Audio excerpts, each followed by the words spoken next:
নমস্কার সুপ্রিয় দর্শক, আজকের এই ড্রয়িংটা আমরা শিখছি একটা মাছ কিভাবে আঁকতে হয়। প্রথমে মাছ আঁকার জন্য একটা লাইন টেনে নিয়েছি, তারপরে এইখান থেকে একটা আগে পাতা আঁকবো। পাতা আঁকতে গেলে ওপরে একটা লাইন দিয়েছি, এরপরে নিচে একটা লাইন দেবো, এইভাবেই পাতা হয়ে যাবে। দেখো, এবার তোমরা বলবে পাতা দিয়ে কিভাবে মাছ হয়। মাছটা করতে গেলে এখান থেকে আগে লেজ দিয়ে দিতে হবে। ঠিক এইভাবে রেখাগুলো যেভাবে দেখানো হচ্ছে সেইভাবে এঁকে দিলেই এখানে লেজ হয়ে যাবে।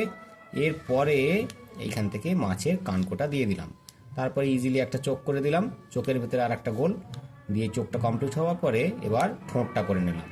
এরপরে এখান থেকে তোমরা ডানা করে দিতে পারবে, আর নিচের দিকে ডানাটা হয়ে গেল, অর্থাৎ পাখা।